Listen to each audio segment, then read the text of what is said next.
The year is 2025, and the most important agreement in modern economic history just expired. And if you're not paying attention, you're about to watch your savings, your paycheck, and your entire standard of living collapse in real time.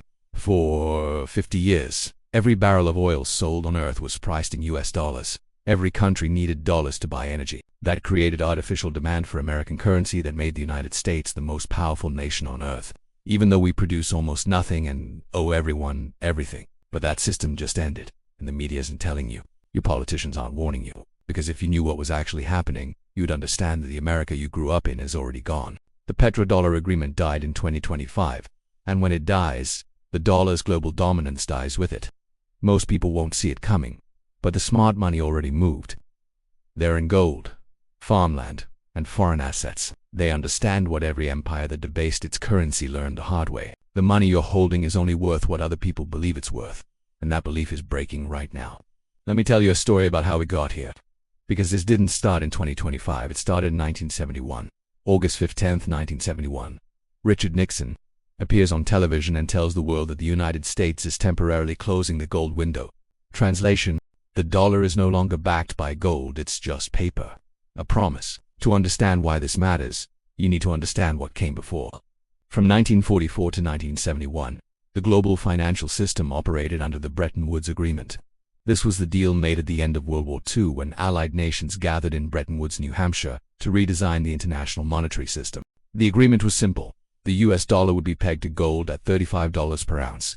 Other currencies would be pegged to the dollar, and any foreign government could exchange their dollars for physical gold from the US Treasury. This made the dollar as good as gold because it was redeemable for gold. It gave the dollar credibility, trust, real backing. But here's the problem. The United States spent the 1960s fighting the Vietnam War, building the Great Society welfare programs, and running massive budget deficits. We were printing dollars far faster than we had gold to back them. By 1971, foreign governments, especially France under Charles de Gaulle, started demanding their gold. France alone redeemed billions of dollars for physical gold and shipped it back to Paris. The US gold reserves were draining fast. At Fort Knox, the vault was emptying. The math was simple. If every country demanded their gold, the United States didn't have enough to pay. So Nixon had a choice: stop printing money and crash the domestic economy, or break the promise and cut the gold backing. He chose to break the promise. On August 15, 1971, Nixon announced the temporary suspension of dollar-gold convertibility. Temporal, of course, meant permanent. And just like that, the dollar became a fiat currency backed by nothing except the full faith and credit of the US government, which is another way of saying it's backed by promises, guns, and the willingness of other countries to keep accepting it. Nixon's administration knew this was a problem, because if the dollar's just paper, why would anyone accept it? Why would foreign governments hold dollars in their reserves? Why would global trade be conducted in a currency backed by nothing? The answer came 3 years later, and it involved oil, Saudi Arabia, and one of the most brilliant and evil deals in modern history. In 1974, Secretary of State Henry Kissinger made a deal with Saudi Arabia.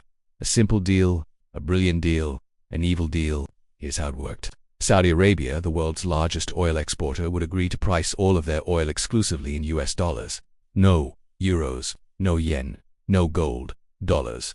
And in exchange, the United States would provide military protection to the Saudi regime. Sell them advanced weapons, guarantee their security against regional threats like Iran and Iraq, support the House of Saud politically, regardless of human rights issues. But here's the key. That agreement wasn't just with Saudi Arabia. Through OPEC, the cartel of oil-producing nations, the deal extended to nearly every major oil exporter on Earth: Venezuela, Nigeria, UAE, Kuwait, Iraq, Algeria, all of them. Oil for dollars. Dollars for oil. This created something unprecedented in human history. Artificial demand for US currency. Let me explain why this is so powerful. If you're Japan and you need to import oil to power your factories, you first need to buy dollars. If you're Germany and you need to fuel your economy, you need dollars. If you're China and you're building an industrial base, you need dollars first. Every country on Earth needs energy, and energy meant oil, and oil meant dollars. This meant the United States could print unlimited amounts of money, run massive trade deficits, importing more than we export, rack up trillions in government debt, and never face the normal consequences that destroy other currencies. Because the world needed dollars to function, we exported inflation, we imported goods, and everyone else paid for it.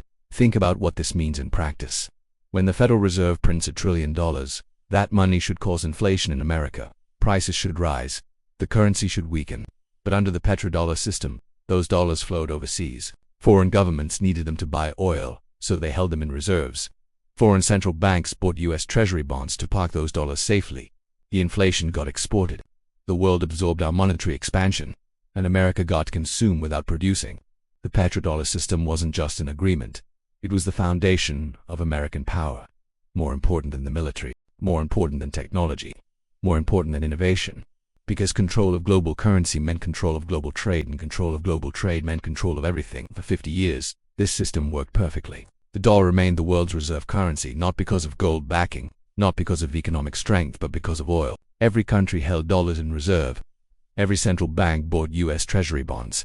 And America got to borrow unlimited amounts at artificially low interest rates because the world needed a safe place to park their dollars. But here's what nobody told you. That agreement had an expiration date, and we just hit it. In June 2023, Saudi Arabia quietly announced they would not renew the petrodollar agreement when it expired in 2024. It wasn't front-page news. CNN didn't cover it. MSNBC ignored it. Fox News mentioned it once and moved on. Most Americans have no idea it even happened. But in financial circles, in central banks, in the private meetings that actually matter, everyone knows. The foundation just cracked, and once a currency system built entirely on confidence starts to crack, the collapse accelerates fast. Saudi Arabia isn't stupid. They've been preparing for this moment for years. They've been quietly diversifying, building relationships with China, Russia, and India. In 2023, Saudi Arabia officially joined BRICS, the economic alliance of Brazil, Russia, India, China, and South Africa, specifically designed to challenge dollar dominance. They're now accepting Chinese yuan for oil sales to China. They're discussing rupees for sales to India. They're even talking about pricing oil in a basket of currencies or going back to gold-backed settlements. Every move is calculated. Every step is designed to reduce dependence on the dollar. And Saudi Arabia isn't alone. Russia, after being sanctioned and cut off from SWIFT in 2022, dumped nearly all of its dollar reserves. They're now trading oil to India in rupees and to China in yuan. The United Arab Emirates announced they're open to settling oil trades in non-dollar currencies. Iraq is discussing yuan-based oil sales with China. Even Kuwait and Qatar are exploring alternatives. The petrodollar monopoly, the system that forced the entire world to use dollars for energy, is disintegrating in real time. And here's what makes this terrifying: the speed. Currency systems based on confidence don't decline gradually. They collapse suddenly. Because confidence is binary. Either people trust the currency or they don't. And once the trust breaks, the stampede begins.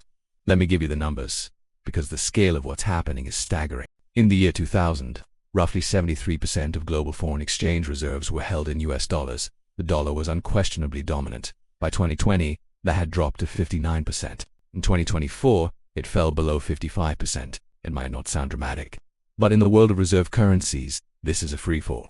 Central banks are diversifying out of dollars at the fastest pace since World War II. Let's break down specific countries.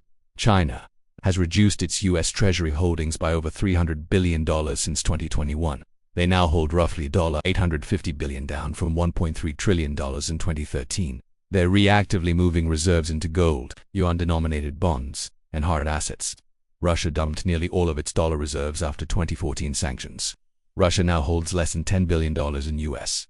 Treasuries, down from over $150 billion in 2010. They've been stockpiling gold instead.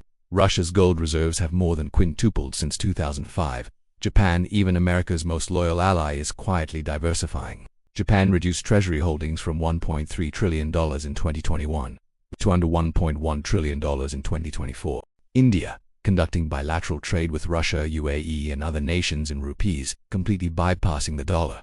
Brazil and Argentina announced they're settling mutual trade in their own currencies, cutting out dollar intermediation entirely. France has been reducing dollar exposure and advocating for euro-based energy settlements. Even our allies are hedging. Even our friends are planning for a post-dollar world. And then there's gold. Central bank gold purchases tell you everything you need to know about confidence in fiat currencies. In 2023 alone, central banks purchased over 1,000 metric tons of gold. That's the highest level in decades. Who's buying? China, adding 200+ tons annually to reserves. Russia, continuous accumulation despite sanctions. India, aggressive buying. Turkey, massive gold accumulation. Poland, doubled reserves in 5 years. Singapore, quietly building reserves. These aren't random purchases. This is a coordinated movement away from dollar dependency and toward hard assets that hold value regardless of political agreements. The dollar is backed by nothing except a promise that other people will keep accepting it. And when that promise breaks, the value evaporates. Here's where it gets personal. Because this isn't just about geopolitics or central bank policy. This is about your paycheck, your savings, your ability to buy food next year. The dollar's strength isn't about how hard you work or how productive the American economy is. It's about artificial demand created by the petrodollar system. When that demand disappears, the supply of dollars doesn't change. We've printed trillions over the past 15 years. But if the world doesn't need dollars anymore, or those dollars come flooding back home, that's called inflation. Except it won't be the 6% or 8% you've been dealing with since 2021. It'll be the kind of inflation that destroys middle-class savings in months. Think about the mechanism. For 50 years, the world absorbed our inflation. We printed money, and they held it in reserves or bought our bonds. The dollar stayed overseas, circulating in global trade. Now they're selling, they're diversifying, they're getting out. And when those dollars come back, when foreign central banks dump treasury bonds, when international trade shifts to other currencies, the purchasing power of your dollar collapses. Here's what that looks like in practice. Imported goods, the price of everything made outside America, which is almost everything, becomes unaffordable. Electronics, clothing, medicine, machinery, all of it spikes. Energy costs. Even though America produces oil domestically, global prices affect us. If oil is priced in yuan or a basket of currencies, and the dollar is weakening, your gas prices explode. Food prices. America imports massive amounts of food and agricultural inputs. Fertilizer from Russia, fruit from South America, coffee from Colombia. As the dollar weakens, these get prohibitively expensive. Your savings, money sitting in a bank account, loses value faster than you can spend it. A 10% annual inflation rate means your $100,000 in savings is worth $90,000 in real terms after 1 year. And here's a nightmare if the government can't stop it. The Federal Reserve talks about controlling inflation, but their tools don't work when the problem is loss of reserve currency status. They can raise interest rates, but that crashes the economy and makes the national debt unsustainable. They can print more money to stimulate the economy, but that accelerates inflation and drives more countries away from the dollar. It's a trap. A catch-22 with no good options. It's checkmate, and the people in power know it. That's why they're not talking about it. Because if the public understood what's happening, panic would accelerate the collapse. Better to keep everyone calm, keep everyone ignorant, and let the disaster unfold slowly enough that most people do want to connect the dots until it's too late. But the smart money already connected the dots. Let me tell you what they're doing, because this is how you know it's real. When the richest, most informed people on earth change their behavior. Pay attention. Bill Gates now owns more farmland than anyone in America, over 270,000 acres across 18 states. He's not farming it himself. He's not passionate about agriculture. He's buying productive assets that generate value regardless of what happens to paper currency. Land produces food. Food has value in every scenario. Ray Dalio, one of the world's most successful hedge fund managers, founder of Bridgewater Associates, the largest hedge fund on earth, he's been warning about dollar collapse for years. He's publicly stated that holding cash is foolish. He's allocated significant portions of his fund to gold, inflation-protected assets, and foreign currencies. Warren Buffett, historically a dollar bull and a believer in American exceptionalism, but even Buffett has been defined. Berkshire Hathaway has increased holdings in foreign stocks, particularly in Japan and Brazil. They've also invested heavily in commodities and energy infrastructure. Jeff Bezos sold billions in Amazon stock in 2024, moving capital out of equities and into real assets. He's buying real estate in strategic locations and investing in space infrastructure, assets with intrinsic value. Central banks, the institutions that actually manage currency, are buying gold at record levels. In 2023 alone, over 1,000 tons purchased. Russia, China, India, Turkey, Poland, all loading up on physical gold and reducing dollar reserves. Sovereign wealth funds. Norway's sovereign wealth fund, one of the largest in the world, has been reducing dollar exposure. Singapore's GIC and Temasek have been diversifying into Asian assets and commodities. Corporate treasuries. Companies are hedging to. Tesla put a portion of reserves into Bitcoin. MicroStrategy converted most of its treasury to Bitcoin. Other corporations are exploring alternatives. These aren't conspiracy theorists. These aren't doomers on YouTube screaming about the end times. These are the most successful, best-informed financial actors on the planet. They're voting with their wallets, and they're voting against the dollar. Meanwhile, your financial advisor probably still tells you to keep 60% stocks, 40% bonds, all dollar-denominated. They're either ignorant or they're lying to protect their fees. Either way, you're the one who loses. Let me give you historical context, because this has happened before. Every global reserve currency eventually fails. The Spanish silver dollar in 1600s. Spain controlled the world's silver supply from colonies in Mexico and Peru. The Spanish real became the global currency for trade. Then Spain debased the currency, financing wars and extravagant spending. Within a century, Spain went from global superpower to irrelevance. The currency collapsed. The empire fell. The Dutch guilder in 1600s. The Netherlands became the financial center of Europe. Amsterdam was the trading hub of the world. The guilder was the reserve currency. Then the Dutch fought expensive wars with England and France, financed by debt and money printing. The guilder lost its status. The Dutch golden age ended. The British pound sterling in the 1800s-1940s. Britain ruled the largest empire in history. The pound was backed by gold. Trade flowed through London. Then came World War I. Britain borrowed heavily to finance the war. Then World War II. Britain bankrupted itself fighting Germany. By 1946, Britain was so broke they had to beg America for a loan just to buy food. The pound went from global dominance to a regional currency in 2 decades. The dollar has been the reserve currency since 1944. We're at 80 years. That's actually longer than most reserve currencies last. And every single one ended the same way. Overextension, endless wars, massive debt, currency debasement, or printing money. Loss of confidence, collapse. We're watching the exact same pattern play out right now. The wars in Iraq, Afghanistan, Syria, Libya, with the military bases in over 150 countries. The trillion-dollar defense budgets while infrastructure crumbles at home. The $36 trillion national debt that can never be repaid. The money printing to cover deficits. Every symptom is there. The diagnosis is clear. Terminal decline. But here's what makes 2025 different from past reserve currency transitions. In the past, when one currency declined, another replaced it smoothly. The guilder gave way to the pound. The pound gave way to the dollar. There was continuity, a stable transition. This time has no clear successor. The euro is a disaster. The European Union is fractured. Countries like Italy, Greece, and Spain are economic basket cases. The ECB is printing money just like the Fed. Nobody trusts the euro long term. China's yuan is controlled by an authoritarian government that manipulates everything. Capital controls prevent free movement. The Communist Party can freeze accounts, confiscate assets, and rewrite rules overnight. No one trusts it for reserve holdings. Bitcoin and cryptocurrencies are too volatile and not scalable for $100 trillion in global trade. A currency that swings 20% in a day can't be used for stable international commerce. Gold is real, tangible, and trustworthy, but you can't use it for daily transactions in a digital economy.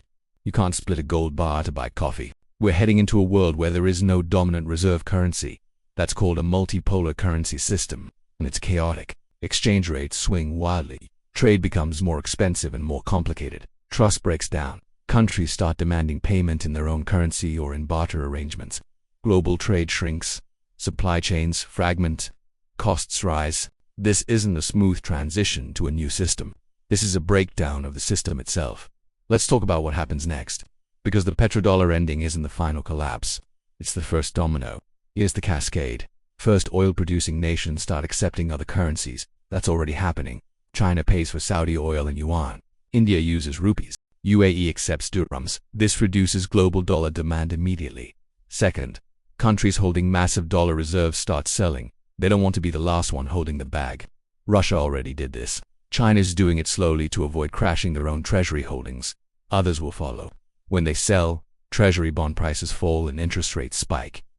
Third, rising interest rates make U.S. government debt unsustainable. We're already at $36 trillion in national debt. Interest payments alone are approaching $1 trillion per year. If rates keep rising, that number doubles or triples. At some point, the only option is to print money to pay the interest on the debt. Fourth, printing money to pay debt accelerates inflation. Prices rise. Workers demand higher wages. Companies raise prices more to cover costs. The wage price spiral begins. This is the classic hyperinflation pattern. Fifth, inflation destroys confidence in the currency. People start looking for alternatives. Some turn to foreign currencies. Some turn to gold. Some turn to crypto. Some buy land or commodities. The flight from the dollar accelerates. Capital controls. When the government sees money fleeing the country, they impose controls. They make it illegal to move money overseas. They force retirement accounts to buy treasury bonds. They ban gold ownership like they did in 1933 via Executive Order 6102. They create a digital dollar that they can track and control every transaction monitored, every purchase approved or denied. 7. The nightmare scenario. A currency crisis triggers a debt crisis. The debt crisis triggers a banking crisis. Banks can't honor withdrawals because their assets in treasury bonds are collapsing in value. The banking crisis triggers a political crisis. When people can't afford food, they riot. When governments can't pay salaries, they collapse. When banks can't honor withdrawals, they close. The entire social contract depends on economic stability, and that stability rests on currency, confidence. We're watching that confidence break in real time. Look at the signs. They're not hidden. They're everywhere if you're paying attention. Food prices, up 25% since 2020. Eggs, milk, meat, bread, all significantly more expensive. This isn't a supply shock. This is monetary debasement showing up at the grocery store. Energy costs, gasoline, electricity, heating, all spiking. Even when crude oil prices are stable, your costs keep rising. That's currency weakness. Housing completely unaffordable for an entire generation. Median home prices have tripled in 20 years while wages barely doubled. That's not a housing shortage. That's asset inflation from currency debasement. Wages not keeping up. Real wages adjusted for inflation are lower today than in 1974 most workers. You're working harder, producing more, and getting poorer. The value is being extracted through currency debasement. Credit card debt at record highs. Americans now owe over $1 trillion on credit cards. People are borrowing just to maintain their lifestyle because their wages don't cover expenses anymore. Government spending out of control. The federal government is spending $6.5 trillion per year while collecting $4.5 trillion in revenue. That's a $2 trillion deficit every single year. That gap gets filled by printing money. These aren't separate issues. They're symptoms of the same disease. Monetary collapse. The dollar is dying. And everything priced in dollars is reflecting that death. This isn't paranoia. This isn't conspiracy theory. This is what every failing government does when their currency collapses. Capital controls. Make it illegal to move money overseas. Trap your wealth inside the country so they can continue to extract value from it. Forced investment require pension funds and retirement accounts to buy government bonds. They did this in Poland, Argentina, and Ireland. They'll do it here. Confiscation. Ban private gold ownership like FDR did in 1933 with Executive Order 6102. Force citizens to sell gold to the government at below market prices. Digital currency. Create a central bank digital currency, CBDC, that gives them complete control. Every transaction tracked. Every purchase monitored. They can freeze your account, limit your spending, or impose negative interest rates where money in your account loses value automatically. Inflation tax. Print money aggressively, which is an invisible tax on everyone holding the currency. Your savings lose value without the government directly taking anything, but the effect is the same. Because letting people escape means admitting failure. And governments never admit failure until it's too late. By the time they acknowledge the problem publicly, your money will already be trapped. Your 401k will already be decimated. Your savings will already be worthless. And they'll tell you it's for your own good, for stability, for security, for the greater good. But it's really just buying time while the ship sinks. So what do? I can't give financial advice, but I can tell you what history shows and what informed people are doing. First, understand that normalcy bias will destroy you. The belief that things will go back to normal. That the government will fix it. That someone will save you. That belief is poison. This isn't fixable. The math doesn't work. The debt can't be repaid. The system is terminal. Accept that reality. Second, diversify out of purely dollar-denominated assets. Historically, people survived currency collapse by holding assets that retain value. Real estate, productive land, farmland, real property, commodities, gold, silver, oil, agricultural products, foreign currency exposure, diversified international stocks, foreign bonds, productive assets, businesses, equipment, tools that generate value regardless of currency. Third, reduce debt and increase flexibility. When currency collapses, timing matters. If you lose your job or can't access credit, debt becomes a noose. The safest position is minimal debt, maximum flexibility, and portable skills that have value in any economy. Fourth, build networks and community. When systems fail, people survive by cooperating. Your neighbors, your family, your local community, these relationships matter more than any investment. Trust and reciprocity become the real currency when official currency fails. Fifth, educate yourself. Everything I'm telling you can be verified. The petrodollar history, the reserve currency patterns, the current de-dollarization trends. It's all public information. Most people just aren't looking. Read economic history. Study the fall of Rome's denarius, Weimar, Germany's hyperinflation, Zimbabwe's collapse, Venezuela's implosion. The patterns are identical. The information is there. The warnings are clear. Whether you act on them determines which side of the crisis you end up on. The petrodollar system was always a temporary arrangement built on power and convenience, not sound economics, not sustainable fundamentals. For 50 years, it gave America privileges no nation in history ever had. 1. We got to print money and have the world accept it as valuable. 2. We got to run deficits without consequences. 3. We got to import goods while exporting paper. 4. We got to maintain a military empire on borrowed money and borrowed time. But every empire ends. Every currency fails. And the patterns are always the same. We're not facing some unprecedented crisis. We're facing the same crisis that destroyed Rome, Spain, the Dutch Republic, and Britain. We're watching the same movie that's played out dozens of times throughout history. The script is written. We're just watching it play out in real time. The petrodollar died in 2025. The dollar's global dominance is dying with it. And most Americans will be blindsided because no one in power wants to admit what's happening. But you know now. You've seen the pattern, you understand the timeline. You recognize the symptoms. The question isn't whether this happens. It's whether you prepare before it's too late. History shows us that currency collapse is one of the most predictable disasters in economics. It happens the same way every time. 1. Overextension. 2. Debt. 3. Money printing. 4. Loss of confidence. 5. Collapse. The actors change, the technology changes, but the sequence is identical. The Roman denarius, the Spanish real, the French assignat, the German papier mark, the British pound, every single one followed the same path. And the dollar is no different. It's not special, it's not exempt, it's just next in line. The people who see this coming have a chance to protect themselves. The people who ignore it will learn the same lesson millions learned before them. Paper money dies, hard assets survive, and the future isn't uncertain, it's written in the past. In every empire that made the same mistakes we're making now, history doesn't predict the exact date or the precise mechanism, but it tells you the outcome with absolute certainty. The dollar's reign is ending, not because of bad luck or unforeseen circumstances, but because of mathematical inevitability and historical patterns that have repeated for thousands of years. The question was never if, it was always when, and the answer is now.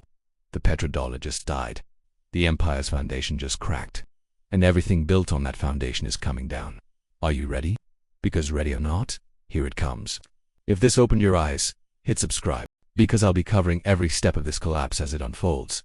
The de-dollarization trend, the BRICS expansion, the central bank gold buying, the treasury sell-offs, the inflation data they're hiding, the capital controls they're planning. The answers aren't hiding in some uncertain future.